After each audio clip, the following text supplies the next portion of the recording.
सूबे से आ रही है। लाइन ऑफ कंट्रोल के बाद इंटरनेशनल बॉर्डर पर भी पाकिस्तान की तरफ से सीज फायर वायलेशंस की गई है। लाइन ऑफ कंट्रोल के बाद बैनुल-अक़वामी सरहद पर भी पाकिस्तान ने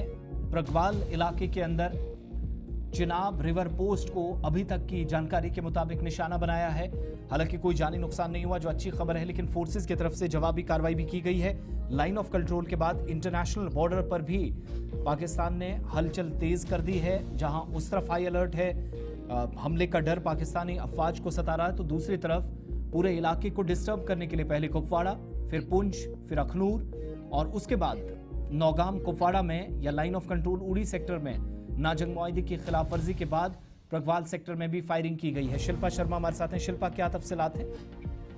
जी बिल्कुल, देखिए जम्मू अंतर्राष्ट्रीय सीमा करिए तो वहाँ पर सीज फायर वॉल्यूम जो है पाकिस्तान के द्वारा की गई है और ये 10 से 12 राउंड जो है वो चलाई गई है, जहाँ पे भारतीय सेना की चिनाब रिवर जो पोस्ट है वहां पर ये गोलाबारी हुई है। हालांकि भारतीय सेना के द्वारा मुंहतोड़ जवाब भी दिया गया है और जिस प्रकार से आप देखिए लगातार लाइन ऑफ कंट्रोल पर जो है वो कहीं न कहीं सीज फायर वॉल्यूशन जो है वो पाकिस्तान के द्वारा की जा रही थी और अब अंतर्राष्ट्रीय सीमा पर जो है वो सीज फायर वॉल्यूशन पाकिस्तान जो है वो करता हुआ नजर आ रहा है। जिस प्रकार से आपने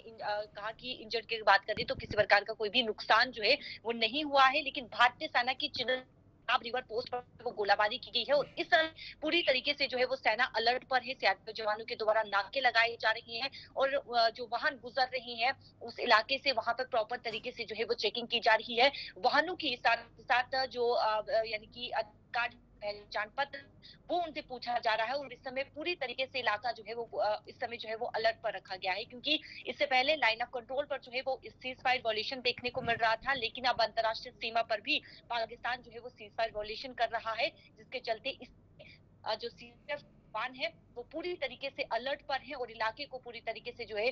वो वहां पे नाके लगाए जा रही है और इस समय चेकिंग जो है वो देखने को मिल रही है। अच्छा, क्या ये उन इलाकों में शामिल हैं जहां पर हम देख रहे थे 48 घंटे का समय भी लिया गया था? ये जो एक इमरजेंसी लाइक सिचुएशन थी इंटरनेशनल बॉर्डर या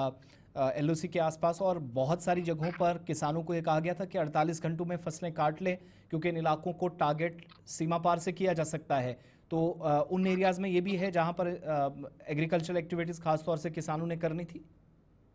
बिल्कुल, ये वही इलाके हैं। इनके आसपास के अगर इलाकों की बात करें तो ये लगते वो इलाके हैं, क्योंकि आप देखेंगे यहाँ पर जो है वो किसानों ने फसलें भी काटनी थी, जिसके चलते आप देखिए कहीं ना कहीं टाइमिंग भी जिस प्रकार से आपने कहा कि समय भी यहाँ पर जो है वो दिया गया था। और इन इलाकों की अगर मैं बात करूँ तो यहाँ पर जो है वो कहीं ना कहीं आप देखिए जो अंतर्राष्ट्रीय सीमा है वो उस पर जो है वो पाकिस्तान निशाना बनाते हुए जो नजर आ रहा है और ये इलाके जहां पर किसानों ने जो है वो अपनी फसलें जो है वो उगाई है और पाकिस्तान के द्वारा जो ये सीज फायर वॉल्यूशन है वो चिनाब रिवर पोस्ट पर जो है वो गोलाबारी की गई है। बहुत बहुत शुक्रिया शिल्पा शर्मा, फोन लाइन पर हमारे साथ।